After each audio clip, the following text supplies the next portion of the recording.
চয়নিকার পরিবারও রাজি হলো। তাদেরও উজ্জ্বলকে বেশ পছন্দ হয়েছে। এরপর কথাবার্তা পাকাপোক্ত হতেই আহি আবার কক্সবাজারে ফিরল। আজ বোরহান আলী পদ্মকে নিয়ে কক্সবাজার এসেছেন। আজ থেকেই তিনি নাইট গার্ডের দায়িত্ব নিচ্ছেন। আহি তার বাংলো বাড়ির পাশেই একটা সেমি পাকা বাড়িতে তাদের থাকার ব্যবস্থা করে দিল। 3 রুমের বড় বাড়ি, পাশে আরো কয়েকটা সেমি পাকা বাড়ি আছে। আহি তার বাংলো বাড়ির দারোয়ানদের আর ব্যক্তিগত ড্রাইভারের রেস্ট হাউস হিসেবে এই সেমি পাকা বাড়িগুলো বানিয়েছিল। যদিও এখানে থাকার সম্পূর্ণ খরচ আহি নিজেই দেয়, চিকিৎসা খরচেও আহি চালায়, কিন্তু পদ্মের ক্ষেত্রে কিছুটা ভিন্নতা রাখলো আহি। ভেতরের আসবাবপত্রও আহি নিজেই পছন্দ করে কিনে দিয়েছে। বোরহান আলীর বাচ্চাদের পড়াশোনার খরচ চালানোর দায়িত্বও নিয়েছে। সাথে একটা মোটর সাইকেল দিয়েছে বোরহান আলীকে। আপাতত মোটর সাইকেল চালানোর জন্য একটা প্রশিক্ষকের ব্যবস্থা করেছে আহি। পদ্ম আহিকে এত কিছু করতে দেখে বলল, কেন করছিস এসব আমার জন্য? তুই ভাবছিস এসব করে তুই আমার কাছ থেকে আফিফকে কেড়ে নিবি? আহি হেসে বলল, প্রথমত তুই আমার কাছ থেকে আফিফকে কেড়ে নিয়েছিলি, আর এখন আফিফ তোর নেই, তাহলে কেড়ে নেওয়ার প্রশ্নই আসে না। আমি ওনাকে তালাক দিয়ে আফিফকে আবার বিয়ে করব। আহি হাসলো, একটু জোরেই হাসলো। আহির হাসির শব্দ শুনে পদ্ম অবাক হলো।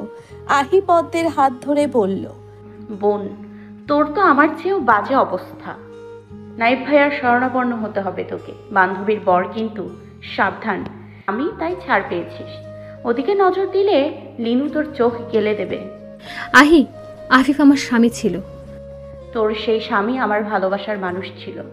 প্রেমিকার চেয়ে স্ত্রীর মর্যাদা অনেক বেশি। এই জন্যই তো তখন আমার হাতে কিছু ছিল না, কিন্তু এখন সময়টাও আমার, আফিফও আমার। আর তুই স্ত্রীর কথা বলছিস? মাথাটা কি খারাপ হয়ে গেছে নাকি? আফিফ আর তোর ডিভোর্স হয়ে গেছে। কোথাকার স্ত্রী তুই? যা বোরহান আলীর সেবা কর। মানুষটা এতটাও খারাপ না, নয়তো পরে শ্যাম রাখি না কুল রাখি অবস্থা হবে। রাত 1টা। আহি ফোনের স্ক্রিনের দিকে তাকিয়ে আছে। স্ক্রিনে জ্বলজ্বল করছে আফিফের নম্বর। সে ভাবছে আফিফকে একবার কল দেবে কি দেবে না। অনেক ভাবনার পর সে কল দিয়েই ফেলল। ওপাশে আফিফ তখন অফিসের ফাইল গুছিয়ে অফিস ব্যাগে ঢোকাচ্ছিল। ফোন বেজে উঠতেই সে স্ক্রিনের দিকে তাকিয়ে চমকে উঠল। আহির নাম ভেসে উঠেছে। আফিফ তড়িঘড়ি করে ফোনটা হাতে নিল। বেশিক্ষণ ভাবল না, ধরেই ফেলল কল। ওপাশে নীরবতা। আফিফও চুপ করে আছে। মিনিট খানিক পর আহি বলে উঠল, তোমাকে ভালোবেসে আমি কি পেয়েছি বলো তো? আফিফ আহির এমন প্রশ্ন শুনে চমকে উঠল। সে কি উত্তর দেবে বুঝতে পারছে না। আহি দীর্ঘশ্বাস ফেলে বলল, আচ্ছা, তোমাকে বলতে হবে না, আমি বলছি। তোমাকে ভালোবেসে আমি তোমার নির্বিকার ভাব দেখেছি, তোমার থমকে যাওয়া দেখেছি, তোমাকে নিশ্চুপ দাঁড়িয়ে থাকতে দেখেছি। আফিফ ক্ষীণ কণ্ঠে বলল, হয়তো আমি। আহি আফিফকে থামিয়ে দিয়ে বলল, হয়তো তুমি না, তুমিই এমন করেছো। রেনু আমাকে তোমার ব্যাপারে যা বলেছে তা কি আদৌ সত্য? আফিফ এবারও নিশ্চুপ। আহি চেঁচিয়ে বলল, তুমি এতটাই নির্লিপ্ত? আমার মনে হয় না তুমি কখনো আমার সাথে সুখী হবে। আমি হয়তো তোমাকে ভালো রাখতে পারবো না। আহি হাসলো, বলল, এটাই শুনতে চেয়েছিলাম। থাক, এসব বাদ দাও। অনেকদিন পর দেখা হয়েছে, অন্তত ক্ষণিকের পরিচিত তো ছিল। আমার আর উজ্জ্বলের বিয়েতে তোমাকে নিমন্ত্রণ দিয়ে আসলাম। আমার আর উজ্জ্বলের বিয়েতে তোমাকে নিমন্ত্রণ দিয়ে রাখলাম। বিয়ে সেই রিসোর্টে হবে যেখানে তোমার আর পদ্মের বাসর হয়েছিল। আফিফ থমকে গেল। আহি বলল, আমি যাকে ভালোবাসি তাকে পাওয়ার জন্য যতটা করার সবটাই করেছি, কিন্তু এখন বুঝতে পারছি একতরফা কিছু হয় না। আর আমি আর জলজান্ত প্রমাণ। আফিফ নিশ্চুপ। আহি আবার বলল, আজ যদি তোমার জায়গায় আমি থাকতাম তাহলে হয়তো বেহায়া হয়েই যেতাম। জীবনে একবার দুঃসাহসিক কাজ করা উচিত। ফল যদি অনুকূলে না থাকে অন্তত আফসোস থাকবে না। আমি চেষ্টা করিনি, আমার ভালোবাসায় খাদ ছিল, এই আফসোস অন্তত থাকবে না। যার ভালোবাসায় খাদ থাকে তারা মুখোমুখি দাঁড়াতে ভয় পায়, তাদের সাহস নেই, তারা ভীতু। আমি ভীতু ছিলাম না, তাই আমার অনুভূতি প্রকাশে আমি একটুও কার্পণ্য করিনি। আফিফ বলল, আহি, আমি হয়তো হয়তো হয়তো বা এসব বন্ধ করো মিস্টার আফিফ রাফাত। 14 বছর শেষ হয়ে গেছে। আমার জীবন থেকে 14টা বসন্ত হারিয়ে গেছে। আমি ভয়ঙ্কর 10টা বর্ষা যেতে দেখেছি। কখনো তো এসে কেউ আমাকে বলেনি এই অন্ধকার রাতে বর্ষায় ভিজতে হবে না। আমি তোমার পাশে আছি, তুমি জানো। আমি অতি বর্ষায় সেই দিনটিতে রাতভর ঝমঝম বৃষ্টির মধ্যে ছাদে শুয়ে থাকি, আর আমার চোখের সামনে ভাসে একটা পুরুষ অবয়ব ডোবায় নেমে পদ্ম ফুল তুলছে। আর সেই দিনটিতে যদি বৃষ্টি না হয়, আমি সারা রাত ওয়াশরুমের ঝর্ণায় নিজেকে ভেজাই, কিন্তু কেউ আমার মাথা মুছতে আসে না। আফিফ কাপা কণ্ঠে বলল, আমাকে একটু কথা বলার সুযোগ দাও। সুযোগ শেষ, সময় আর নেই। শোনো, তোমার আর পদ্মের সংসার দেখেছি আমি। খুব মিষ্টি করে জড়িয়ে ধরতে তাকে। কত রাত তোমরা প্রেম লীলায় মত্ত ছিলে।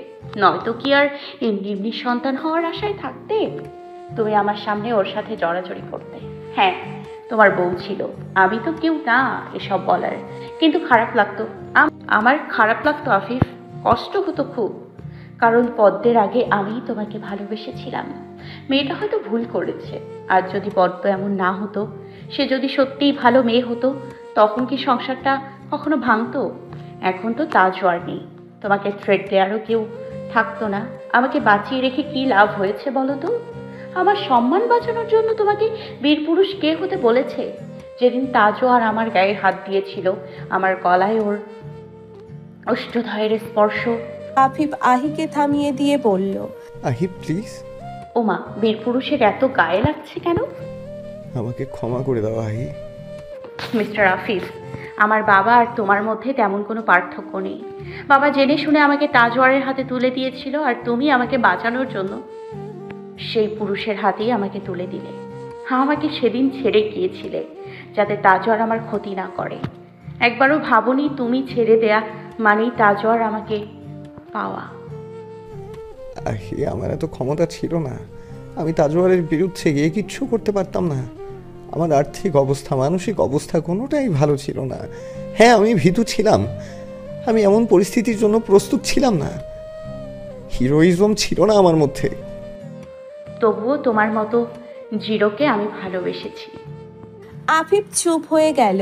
আহি আবার বলল, আমার জীবনের গল্পে কোনো হিরো নেই আফিফ। আমার জন্য একাই লড়াই করেছি। তাজওয়ার যেদিন আমার সাথে জোড়াজুড়ি করতে এসেছিল, কোথায় ছিল আমার হিরো? আমি নিজের জীবন দিয়ে নিজেকে বাঁচাতে চেয়েছি। সেদিন লিনাশার বিয়ে থেকে ফেরার পথে যখন তাজওয়ার আমাকে বিরক্ত করছিল, আমি একাই পালিয়েছি। আমি একদম একা। তোমার মতো কাপুরুষ ও বীর পুরুষ, তুমি তো আমার মহান হৃদয়ের মানুষ। তাজওয়ার এসে আমাকে স্পর্শ করলো, আর তুমি কিছুই করতে পারলে না। তুমি তো পদ্ম ফুলের সাথে জড়াজড়িতে ব্যস্ত ছিলে। এদিকে তুমি রাদের সাথেও আমার বিয়ে ঠিক করে দিতে চাইছিলে। একবারও ভাবনি আমি কি চাই। Okay fine mister Afif Rafat, এবার আমি না হয় বিয়ে করে একটা নতুন সংসার শুরু করব। তুমি সোকল্ড বীরপুরুষ হয়েই থাকো। এবার তুমি যা চাইতে তাই হবে। আমার বিয়ে হবে, আমাকে অন্য কেউ স্পর্শ করবে, আমার শরীর অন্য কারো। আফিফ থমথমে কণ্ঠে বলল, আহি প্লিজ, প্লিজ। আমার শরীর অন্য কারো। ও সরি, আমার প্রাইভেট কথা আমি তোমাকে কেন বলছি? এটা তো একান্ত আমার আর আমার স্বামীর অনুভূতি। আমি কি তোমার পদ্ম ফুল নাকি যে রুমের দরজা খোলা রেখে অন্য কারোর সামনে স্বামীর সাথে রঙ্গলীলায় মেতে উঠবো? আর আমার স্বামী কি সো কল্ড বীরপুরুষ যে অন্য কাউকে মুভ অন করতে বাধ্য করার জন্য রুমের দরজা খোলা রেখে বউকে আদর করবে? আফিফ কল কেটে দিল। ফোনটা বিছানায় ছুঁড়ে মারল। তিক্ত হলেও সত্য কথাই বলেছে আহি। চাইলে তো সে আহির হাত ধরে রাখতে পারত। এতটা দুর্বল মানুষ সে। মেঝেতে বসে পড়ল আফিফ। মাথার চুল আঁকড়ে ধরল 2 হাত দিয়ে। শরীর কাঁপছে তার। হাত মুঠো করে জোরে জোরে মেঝেতে আঘাত করল সে। শব্দ শুনে রেনু দরজা খুলে ভেতরে ঢুকলো। আফিফকে এই অবস্থায় দেখে রেনু ভাইয়ের পাশে এসে বসলো। ব্যস্ত কণ্ঠে বলল, ভাইয়া কি হয়েছে তোমার? আফিফ কাপা কণ্ঠে বলল, আমি ব্যর্থ, আমি কাপুরুষ, আমি কিছুই করতে পারিনি। আমার ভয় ভীতি আমাকে দুর্বল করে রেখেছে। আমি বোকা, আমার একটু বুদ্ধি নেই। আমি আমি অনেক ভুল সিদ্ধান্ত নিয়ে ফেলেছি। আমি অনেক ভুল করেছি। আমি আহির সাথে খুব অন্যায় করেছি। সময়গুলো আর ফিরে আসবে না। আমি চাইলেও সময়গুলো ফিরিয়ে আনতে পারবো না। আমার কষ্ট হচ্ছে রেনু, আমি দুর্বল, আমি একদম দুর্বল। আফিফ রেনুর কোলে মাথা রেখে কাঁদতে লাগলো। আফিফা বেগম ছেলের কান্না শুনে ছুটে এলেন। ছেলের পাশে বসে পড়লেন তিনি। ছেলের কান্না সহ্য করার ক্ষমতা নেই তার। তিনি ঘটনা না জেনেই কেঁদে ফেললেন। ছেলের পিঠে হাত বোলাতে বোলাতে বললেন, কি হয়েছে বাবা? আফিফ, কাঁদছিস কেন তুই? আফিফ আর কিছু বলতে পারল না। সে মায়ের হাত ধরে কাঁদছে। রেনু ভাইয়ের কান্না দেখে দীর্ঘশ্বাস ফেলল। আজ প্রথম তার ভাই এভাবে পাগলের মতো কাঁদছে। এটা এই মুহূর্তে তার জীবনের সঠিক সিদ্ধান্ত নেওয়ার জন্য খুবই জরুরি ছিল। আহি তাকে আগেই সব বলে দিয়েছিল। রেনু বিছানায় পড়ে থাকা আফিফের ফোনের দিকে তাকিয়ে আছে। কিছু সময়ের মানসিক যন্ত্রণা থেকে যদি কোনো ভালো সিদ্ধান্ত নেওয়ার সাহস সৃষ্টি হয় তাহলে কোনো ক্ষতি নেই। অন্যদিকে আহি ফোনের দিকে তাকিয়ে আছে আর মনে মনে ভাবছে, এটাই তোমাকে জাগিয়ে দেওয়ার শেষ সুযোগ। তুমি এবার ফিরে আসতে বাধ্য আফিফ। উজ্জ্বল আর চয়নিকার ডেস্টিনেশন ওয়েডিং এর পরিকল্পনা করেছে উজ্জ্বলের কাজিনরা। আহিকে সাহায্য করবে বলেছিল উজ্জ্বল। সেই সূত্রে কক্সবাজারেই আয়োজন করা হলো সেই বিয়ের অনুষ্ঠানের। আহির বাবার সেই বিলাসবহুল হোটেলেই তারা উঠেছে। আহি চয়নিকা আর উজ্জ্বলের বাবা মার সাথে দেখা করে হোটেল ম্যানেজারকে সব দায়িত্ব বুঝিয়ে দিয়ে বেরিয়ে যাওয়ার সময় চয়নিকা তার সামনে এসে দাঁড়ালো। আহি চয়নিকার হাত ধরে বলল, ভালো লাগছে তো? কি চয়নিকা মুচকি হেসে বলল, হ্যাঁ আপু, ভালোই লাগছে। একটা কথা শুনেছি মার কাছে। কথা? উজ্জ্বলের মা আপনার জন্য প্রস্তাব নিয়ে গিয়েছিলেন। আহি হাসল। চয়নিকার থুতনি ধরে বলল, তুমি ভাবছো আমি কেন না করে দিয়েছি? দেখো, অ্যারেঞ্জ ম্যারেজ মানেই মেয়ে দেখা দেখি। আন্টি আমাকে পছন্দ করেছেন, আমি তার স্টুডেন্ট ছিলাম সেই ক্ষেত্রে। আর তোমার ননদ পুষ্প আমার খুব ভালো ফ্রেন্ড, আর আমি না করেছি কারণ আমি অন্য একজনকে পছন্দ করি। উজ্জ্বল সাহেব অনেক ভালো মানুষ, একজন সাকসেসফুল লয়ার। আমার জীবনের সবচেয়ে বড় কেসটাই উনি নিয়েছিলেন। উজ্জ্বল সাহেব আমার বন্ধু ছিলেন না, কিন্তু আমার অনেক বড় উপকার করেছেন। আমি খুব একটা সাহসী ছিলাম না। আমার মাঝে যেই বোল্ট আহি লুকিয়েছিল সেটা উনিই দেখিয়েছেন। আরও দুজন মানুষ আছে, নাইব ভাইয়া আর আমার বেস্ট ফ্রেন্ড রাত। কথাটি বলেই আহি দীর্ঘশ্বাস ছাড়ল।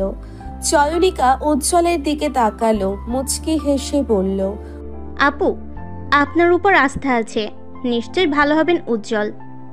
উজ্জ্বল ফোনে কারোর সাথে কথা বলতে ব্যস্ত। চয়নিকা তার দিকে এগিয়ে গেল। উজ্জ্বল ফোন রেখে চয়নিকার দিকে তাকিয়ে মুচকি হাসল। চয়নিকাও পাল্টা হাসি ফেরত দিল।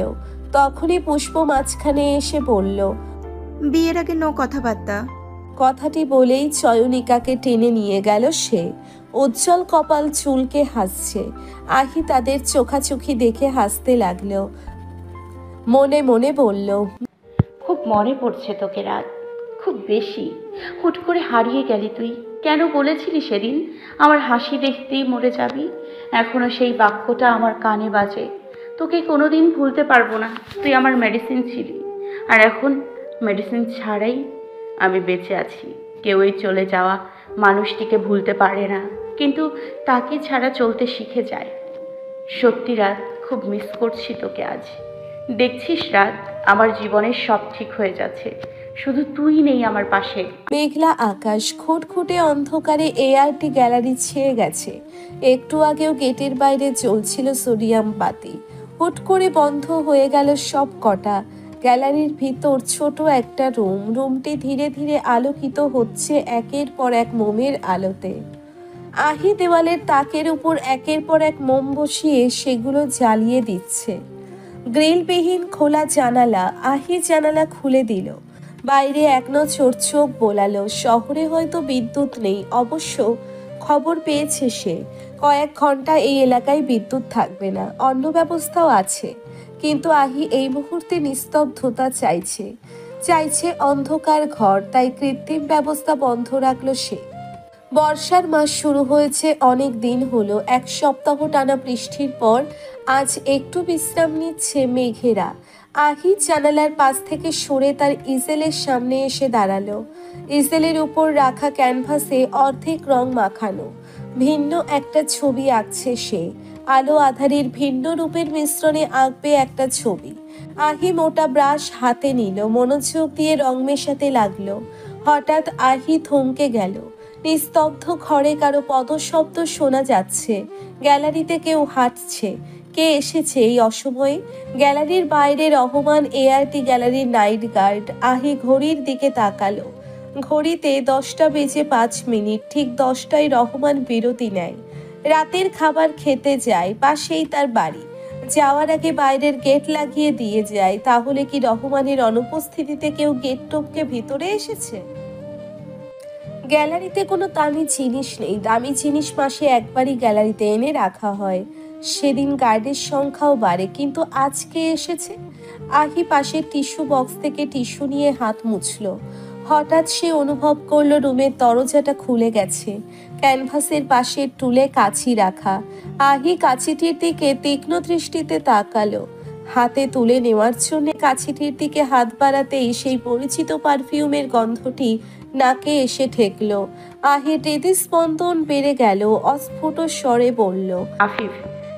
আহির অনেকটা কাছে এসে গেছে মানুষটি।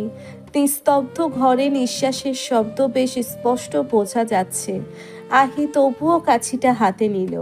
একই পারফিউম তো অনেকেই ব্যবহার করতে পারে। আহি পেছন ঘুরতেই আফিফের মুখোমুখি হলো। আফিফকে দেখেই কাছিটা হাত থেকে পড়ে গেল তার। ফাঁকা ঘরে কাছি হাত থেকে পড়ার শব্দ বেশ কানে লাগলো। আফিফ নিচের দিকে তাকিয়ে ভ্রু কুঁচকে বলল, কি ভেবেছিলে? আহি বলল, যাই ভাবি, তুমি আসবে ভাবিনি। এসে তো গেছি। আহির নিঃশ্বাস আটকে গেল যেন। এসে তো গেছি বাক্যটা বুকে এসে বিঁধেছে তার। ইচ্ছে করছিল আফিফের হাত ধরে বলতে, আমাকে ফেলে আর যেও না হেয়ার, থেকে যাও, আমার হয়ে যাও। আহি নিজেকে সামলে নিল, মুখ ঘুরিয়ে বলল, ভেতরে কিভাবে এসছো? তোমার সাথে দেখা করতে এসেছি। দারোয়ান আসতে দিচ্ছিল না, কিন্তু আমার সাথে নীলাশা আর নাইব এসেছিল, তাই ঢুকতে পেরেছি। আমি প্রথমে তোমার বাড়িতে গিয়েছিলাম, তুমি ওখানে ছিলে না। নীলাশা আর নাইব আমাকে দেখলো, তারাই গাড়ি নিয়ে আমাকে এখানে নামিয়ে দিয়েছে। দারোয়ান হয়তো নীলাশাকে চেনে। হ্যাঁ। আফিফ নিশ্চুপ দাঁড়িয়ে আছে। আহি ক্যানভাসটি ইজেল থেকে নামিয়ে রেখে বলল, কাল আমার এঙ্গেজমেন্ট, আমাকে বাসায় গিয়ে রেস্ট নিতে হবে। তুমি এখানে কি করছিলে? মন ভালো নেই, তাই ছবি আঁকতে এসেছি। তুমি বাধ্য হয়ে বিয়ে করেছো, তাই না? আহি আফিফের দিকে তাকিয়ে বলল, তোমার কি মনে হয় আমি সব বাধ্য হয়ে করি তোমার মতো? আহি আফিফকে পাশ কাটিয়ে রুম থেকে বেরিয়ে যেতে চাইলে আফিফ তার হাত ধরে ফেলল। আহি আফিফের চোখে চোখ রাখতেই আফিফ চোখ সরিয়ে নিয়ে বলল, তোমার সাথে কথা আছে আমার। আহি এক ঝটকায় হাত সরিয়ে দিয়ে বলল, বললাম না, সময় সুযোগ সব শেষ। আফিফ আহির 2 বাহু ধরে তাকে নিজের দিকে ঘুরিয়ে বলল, এভাবে বলো না প্লিজ, অনেক সাহস নিয়ে এসেছি। কেন? বীর পুরুষের সাহস এতদিন কোথায় ছিল? সরি, রিয়েলি ভেরি সরি আহি। ডোন্ট বি সরি আফিফ, তুমি তোমার প্রায়োরিটি চুজ করেছিলে। তুমি আমার। থমকে গেল আফিফ। আহি তাচ্ছিল্যের হাসি হেসে বলল, এভাবে থেমে যাবে তুমি? মাঝপথে এভাবেই থেমে যাবে? আহি আফিফকে ধাক্কা দিয়ে সরিয়ে দিতেই আফিফ টাল সামলাতে না পেরে পাশের ছোট টুলের সাথে ধাক্কা খেলো। টুলটি হালকা ছিল। আফিফের গায়ের সাথে ধাক্কা খেয়ে সেটা উল্টে নিচে পড়ে গেল। আর সাথে সাথেই টুলের উপর রাখা রঙগুলো পুরো মেঝেতে ছড়িয়ে পড়ল। আফিফ মেঝেতে রং ছড়িয়ে যেতে দেখে বলল, রিয়েলি সরি আহি। আহি কিছু বলার আগেই আফিফ ব্যস্ত হয়ে রঙের বোতলগুলো তোলার জন্য সামনে পা বাড়াতেই রঙের উপর পা পড়ল তার। আর সাথে সাথেই পিছলে পড়ল সে। আহিও মুহূর্তেই তার হাতে টান অনুভব করলো। আফিফ নিজেকে পিছলে পড়া থেকে বাঁচানোর জন্যে আহির হাত ধরে ফেলেছিল। এবার দুজনেই মেঝেতে পড়ে গেল। আফিফের পাশেই আহি উপর হয়ে পড়েছে। আফিফের পিঠে লেগেছে খুব। সে পিঠ আঁকড়ে ধরে বলল, আহি, তোমার কি খুব লেগেছে? আহি দুহাতে ভর দিয়ে উঠে আফিফের দিকে তাকাতেই দেখলো আফিফ চোখ মুখ কুঁচকে রেখেছে। আহি ব্যস্ত হয়ে উঠে আফিফের পিঠে হাত রাখলো, উদ্বিগ্ন কণ্ঠে বলল। ইস, ব্যথা পেয়েছো? এরপর সে আফিফের হাতে হালকা চাপড় মেরে বলল। এত অদ্ভুত কেন তুমি? আফিফ চোখ খুলল। আহির চুলগুলো সব তার মুখে এসে পড়েছে। আফিফ হাত দিয়ে তা সরাতেই আহি চুলে টান অনুভব করলো। বিরক্ত মুখে সে আফিফের দিকে তাকাতেই থমকে গেল। দুজনেই মুখোমুখি। আফিফের কপালে বিন্দু বিন্দু ঘাম, যা মোমের আলোয় চিকচিক করছে। আহির হঠাৎ কি হলো, সে আফিফের গালে হাত রাখলো। আহির হাতে রং মাখানো ছিল। আফিফের গালে লেগে গেল সবটাই। আহি ক্ষীণ কণ্ঠে বলল, এমন কেন তুমি? আফিফ চোখ বন্ধ করলো। আহি আফিফের বন্ধ চোখের দিকে তাকিয়ে আছে। চোখ ভিজে আসছে তার। এতটা কাছ থেকে আফিফকে অনুভব করার অনেক বছরের ইচ্ছে পূরণ হচ্ছে তার। আহির চোখ বেয়ে হুট করে অশ্রু গড়িয়ে পড়ল। আফিফ সাথে সাথেই চোখ খুলল। আহির কোমর আঁকড়ে ধরল শক্ত করে। আহি আরেকটু ঝুঁকে আফিফের আরো কাছে চলে এলো। নিস্তব্ধ পরিবেশ উন্মাদ করে দিচ্ছে এক উন্মাদ প্রেমিকাকে। আহির অস্থিরতা আফিফের শরীরে প্রবেশ করলো। সে আহিকে জড়িয়ে ধরলো। আহিও আফিফের ঘাড়ে মুখ গুজলো। ফুপিয়ে কেঁদে উঠল সে। আফিফ আহির চুলে হাত ডুবিয়ে দিল। আহির ফোপানোর বেগ আরো বাড়ছে। আফিফ এবার আহিকে সরিয়ে মেঝেতে শুইয়ে দিল। এক হাতে ভর দিয়ে আহির দিকে ঝুঁকে আহির চোখ মুছে দিল। আহি আফিফের হাত ধরে বলল, বেশি দেরি করে ফেলেছো তুমি, অনেক বেশি। আফিফ এবার আহির গালে হাত রাখলো। আর সাথে সাথেই হাত সরিয়ে নিজের হাতের দিকে তাকালো সে। তার হাতেও রং লেগে আছে। আহি কাপা কণ্ঠে বলল, তোমার স্পর্শ পাওয়ার স্বপ্ন আমার অনেক বছরের পুরনো। আফিফ কথাটি শুনেই আবার আহির গালে হাত রাখলো। আহি চোখ বন্ধ করলো। তার চোখ বেয়ে অশ্রু গড়িয়ে পড়তেই আফিফ তার ওষ্ঠদ্বয় এগিয়ে দিল আহির চোখের দিকে। আফিফের নিঃশ্বাসের ধাক্কা লাগলো আহির কপালে। খামচে ধরল সে আফিফের শার্ট। আফিফ থেমে গেল। আহি চোখ খুলে আফিফের দিকে তাকালো। আফিফ তাকিয়ে আছে তার দিকে। আহি বেশ লজ্জা পেল। চোখ নামিয়ে নিল সে। আফিফ তার অন্য হাতে ভর দিয়ে উঠে বসতে যাবে, কিন্তু তার হাত মেঝেতে পড়ে থাকা রঙের উপর পড়ায় হাত পিছলে সে আহির উপর এসে পড়ল। তার ওষ্ঠদ্বয় এসে ঠেকলো আহির থুতনিতে। আর আফিফের নাক স্পর্শ করলো আহির অধর। বেশ অপ্রস্তুত হয়ে পড়ল দুজনেই। থমকে গেল কয়েক মিনিটের জন্যে। ভারী হয়ে আসছে উভয়ের নিঃশ্বাস। আহি মুখ সরিয়ে নিল। চুলগুলো আছড়ে পড়ল মেঝেতে। উন্মুক্ত হলো আহির ঘাড়। আফিফের চোখ আটকালো সেদিকেই। চোখ বন্ধ করে নিল সে। হঠাৎ দমকা হাওয়া জানালা গলে ভিতরে ঢুকলো। বেশ কয়েকটা মোম নিভিয়ে দিল এক ধাক্কায়। আরো অন্ধকার হয়ে গেল রুমটা। আফিফ অনুভব করতে লাগলো অদ্ভুত আকর্ষণ। পুরো ঘর হঠাৎ ক্ষণিকের জন্যে আলোকিত হলো। বিদ্যুৎ চমকাচ্ছে। সেকেন্ডের মধ্যেই শব্দটা শোনা যাবে। আলোর ঝলকানি বুঝিয়ে দিচ্ছে শব্দটা খুব জোরে শোনা যাবে। আলো রুমে ঢুকতেই আহি আফিফকে জড়িয়ে ধরলো শক্ত করে। এরপর বেশ জোরেই শব্দ হলো। আফিফ আহির ঘাড়ে মুখ গুজল। ওষ্ঠদ্বয়ের স্পর্শ পেল আহির তৃষাতুর মন। আহিকে আরো শক্ত করে জড়িয়ে ধরলো আফিফ। তার খোঁচা খোঁচা দাড়ি আহির গালে লাগলো। এমন মিষ্টি স্পর্শে আহি মুচকি হাসলো। আফিফের কাঁধে তার অধর ছোঁয়ালো। আফিফ মিনিট খানিক পর আহির গলায় আলতো করে হাত রাখলো। রং লাগিয়ে দিল আহির গলায়, কাঁধে, ঘাড়ে। এরপর উঠে বসলো আফিফ। আহির কোমর ধরে টেনে উঠালো। আহি উঠে বসে আফিফের বুকে মাথা রাখলো। আফিফ এবার আহির গালে অধর ছোঁয়ালো। আহি তার বুকে মুখ গুজে বলল, মনে হচ্ছে স্বপ্ন দেখছি। আফিফ আহির কানের কাছে মুখ এনে বলল, স্বপ্ন নয়, এটা সত্যি। আহি, ভালোবাসি। আহি আফিফের চোখের দিকে তাকালো, মেঝে থেকে সাদা রং তুলে আফিফের গালে লাগিয়ে দিয়ে বলল। তোমার প্রিয় রং। ভালোবাসি আহি। আহি মুচকি হাসলো। আহি আশেপাশে তাকালো। আরেকটু দূরে হলুদ রঙের কৌটা। আহি সেটা নিয়ে আফিফের সামনে বসে তার কপালে রং লাগিয়ে দিয়ে বলল। তোমার প্রিয় ফুল অলকানন্দা। ভালোবাসি আহি, ভালোবাসি তোমাকে। আহি আফিফের কপালে কপাল ঠেকালো, তার গালে গাল লাগিয়ে বলল। তোমার সব প্রিয় জিনিস আমার প্রিয়। আমি তোমাকে ভালোবাসি আহি। আহি মুচকি হাসলো। আহি এবারও উত্তর দিল না। আফিফ আহির দিকে এগিয়ে এসে তার অধরে অধর ছোঁয়ালো। আহি চমকে উঠল। আফিফ বলল। ভালোবাসি আহি। আহি বলল।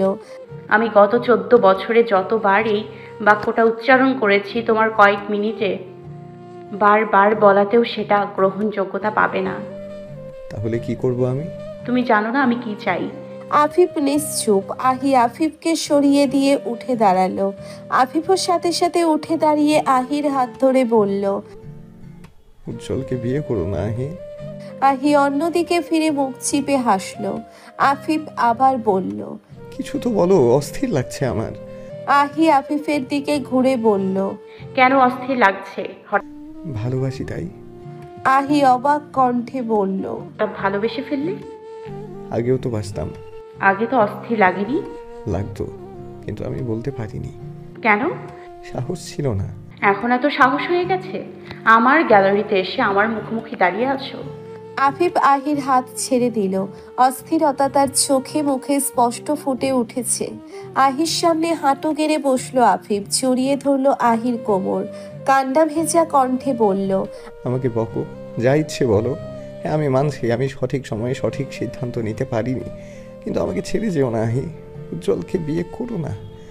আমার হাতটা ধরো, আমি আমার সাধ্যের মধ্যে তোমাকে ভালো রাখবো।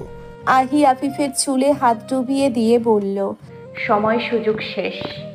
আফিফ আহির দিকে তাকিয়ে উঠে দাঁড়ালো। আহির হাত ধরে বলল। প্লিজ প্লিজ আহি, এভাবে বলো না। আহি আফিফকে সরিয়ে দিয়ে সামনে পা বাড়ালো। আফিফ আহির পিছু পিছু আসতে লাগলো। আহি হাসছে মনে মনে। গ্যালারির সাদা মেঝেতে পায়ের ছাপ। আহি ঘুরছে পুরো গ্যালারিতে আর আফিফ তার পিছু নিচ্ছে, কিন্তু ধরতে পারছে না আহিকে। হাতে টান অনুভব করলো আহি। হাত ছাড়ানোর জন্য সে ভ্রুকুচকে পিছন ফিরল। জিজ্ঞাসু দৃষ্টিতে তাকালো আফিফের দিকে, কিন্তু অন্ধকারে আফিফ আহিকে দেখতে পাচ্ছে না। আফিফ কাতর স্বরে বলল। আমার কথা শুনবে না? আহি পাল্টা জিজ্ঞেস করলো। আমার কথা শুনতে চেয়েছিলে কখনো? শোধ তুলছো? আহি হাসলো। তার হাসির শব্দ আফিফকে ভীষণ মুগ্ধ করলো। এবার তার সাহস বাড়ল কয়েক গুণ। আহিকে টেনে নিজের কাছে নিয়ে এলো। আহি আফিফের বুকে হালকা ধাক্কা দিয়ে বলল। তোমার সময় আফিফ আহিকে আর কিছু বলার সুযোগ দিল না। পাশের দেওয়ালে আহির পেট ঠেকিয়ে তার অধরে অধর ছোঁয়ালো। আহি চোখ বন্ধ করলো। সে আফিফের কাঁধে হাত রাখলো, তার গলায় লাগিয়ে দিল তার হাতে লেগে থাকা রং। আফিফ আহিকে ছেড়ে দিল। আহির কপালে কপাল ঠেকিয়ে ক্ষীণ কণ্ঠে বলল। এখনো অনেক সময় আছে আহি, আমি আমার পুরো জীবনটাই তোমার নামে লিখে দেব। আহি মুচকি হেসে বলল। আচ্ছা আফিফ, তোমার মনে আছে সেই বর্ষার রাত? আহির গলা ভারী হয়ে এলো। আহি বলতে লাগলো। সেদিন ভীষণ বৃষ্টি হচ্ছিল, আমি ভিজে যাচ্ছিলাম, তোমাকে কতবার ডাকলাম কিন্তু তুমি এলে না। সেদিন বলেছিলে তুমি পদ্মকে ভালোবাসো, আর এখন এত সহজে আমার নামে তোমার জীবন লিখে দিচ্ছ। আফিফ আহিকে ছেড়ে দিল। আহির সাথে সাথেই আফিফের হাত ধরে বলল। বলো আফিফ, তুমি কি তখন আমাকে ভালোবাসতে না? আফিফ নিশ্চুপ। হঠাৎ আহি অনুভব করলো গরম পানির মতো কিছু একটা তার হাতে এসে পড়েছে। আহি অন্য হাত দিয়ে সেটা স্পর্শ করে বুঝলো আফিফ কাঁদছে। সে আফিফের গাল ছুঁয়ে দিল। আফিফ মুখ ঘুরিয়ে নিতেই আহি বলল। কাঁদছো কেন? আফিফ কান্না ভেজা কণ্ঠে বলল। হ্যাঁ, তোমাকে ওভাবে ভালোবাসতে পারিনি যেভাবে তুমি আমাকে ভালোবেসেছিলে।